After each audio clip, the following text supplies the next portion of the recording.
Aujourd'hui, on va regarder de plus près des outils super importants en génétique humaine. C'est essentiel, je pense, pour ceux qui préparent le bac ou même juste pour comprendre un peu comment on suit les maladies dans les familles. Oui, tout à fait. On va parler électrophorèse d'ADN et puis aussi arbre généalogique, les pédigrés comme on dit parfois. Exactement. Le but, c'est de voir comment on déchiffre si une maladie est dominante ou récessive. Et puis, si elle est liée au sexe ou pas, donc autosomale. C'est ça. On va s'appuyer sur des exemples visuels, un peu comme ceux qu'on trouve sur explication SVT, pour que ce soit bien clair. Allez, on démystifie tout ça. Prêt ? On y va. L'électrophorèse et l'arbre généalogique, ce sont vraiment des outils puissants quand on les combine. L'électrophorèse d'abord. On voit souvent ces espèces de bandes là sur l'image. Qu'est-ce que ça représente, concrètement, une bande ? Alors, chaque bande, c'est un fragment d'ADN. Plus précisément, c'est une version d'un gène qu'on appelle un allèle. Le nombre de bandes, ça nous dit quelque chose sur le génotype. D'accord. Le génotype, c'est-à-dire ? Si la personne a un ou deux types d'allèles différents pour ce gène. Par exemple, j'ai vu une analyse où un père malade avait une seule bande, un allèle A1. Une seule bande. Ok. Et la mère, elle, était saine et avait deux bandes, A1 et A2. Donc elle était hétérozygote, deux allèles différents. Hétérozygote, voilà. Et si elle avait eu une seule bande aussi ? Ou une bande plus épaisse ? Alors, une bande plus épaisse, ça peut vouloir dire homozygote, les deux allèles identiques. Mais souvent, on regarde surtout le nombre de bandes distinctes. Une seule bande distincte, c'est souvent un seul type d'allèle détecté. Compris. Et alors comment ce nombre de bandes nous aide pour savoir si c'est autosomal ou lié au sexe ? C'est ça la question clé, non ? Exactement. C'est un super indice.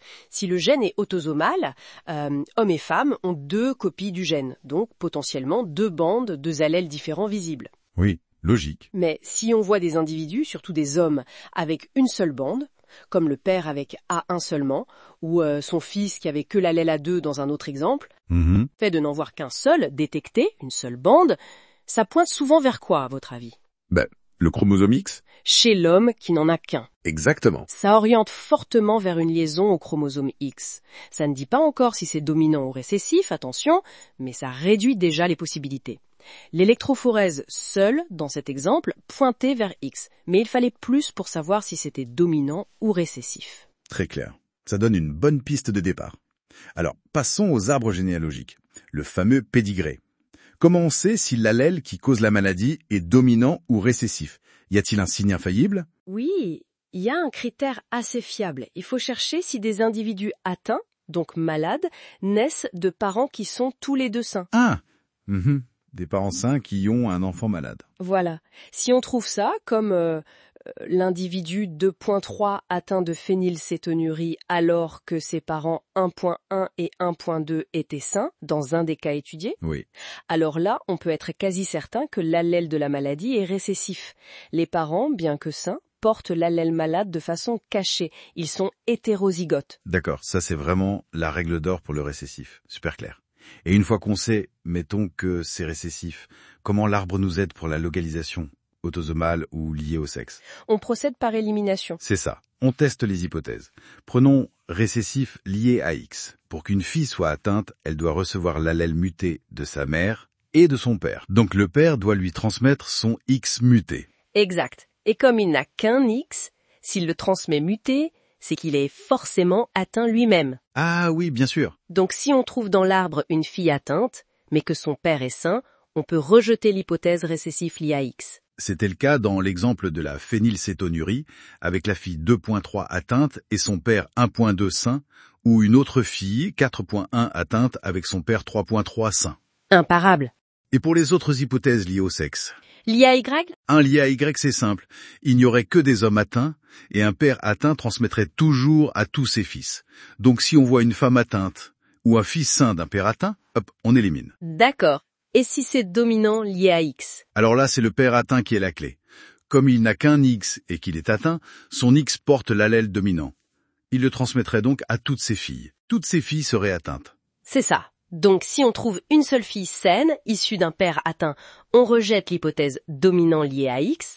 Une mère atteinte hétérozygote, elle, peut avoir des enfants sains ou atteints. Ça ne nous aide pas autant pour exclure. Donc si on élimine toutes les hypothèses liées au sexe, on conclut que c'est autosomal. C'était le cas pour la phénylcétonurie donc ? Oui, dans cet exemple, après avoir rejeté X récessif, et vu qu'il y avait des femmes atteintes, donc pas Y liées, et probablement d'autres contradictions pour X dominant non détaillées ici mais possible, la conclusion était autosomal récessif. C'est là qu'on voit l'importance de croiser les informations, j'imagine.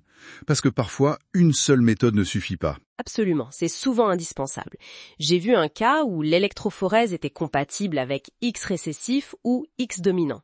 Et un autre où le pédigré seul pouvait coller avec X dominant, mais aussi autosomal récessif et même autosomal dominant. Ah oui, quand même. C'est en combinant qu'on tranche. Par exemple, l'électrophorèse montre des hommes avec un seul allèle. Ok, on oublie les hypothèses autosomales. Puis, on regarde le pédigré pour choisir entre X récessif et X dominant. Ou l'inverse, le pédigré élimine une hypothèse X et l'électrophorèse confirme qu'il n'y a qu'un allèle chez les hommes, ce qui renforce la conclusion liée à X restante. Tout à fait. Dans un cas, le pédigré a permis de choisir entre les deux hypothèses X laissées par l'électrophorèse. Dans l'autre, c'est l'info du nombre d'allèles qui a éliminé les options autosomales, confirmant une hypothèse X dominante qui restait plausible avec le pédigré seul. Ok, donc si on résume la démarche type. D'abord, un coup d'œil à l'électrophorèse. Combien de bandes? Surtout chez les hommes, une seule bande, ça fait penser à X. C'est ça, première étape. Ensuite, le pédigré. On cherche des atteints nés de parents sains. Si oui, récessif. Puis on teste méthodiquement les autres modes. X récessif, X dominant, Y, en cherchant des contradictions claires dans les familles. Et enfin, on met tout ensemble. On vérifie que les conclusions de l'électrophorèse et du pédigré sont cohérentes et pointent vers le même mode de transmission, celui qui explique le mieux toutes les données. Voilà, c'est la synthèse.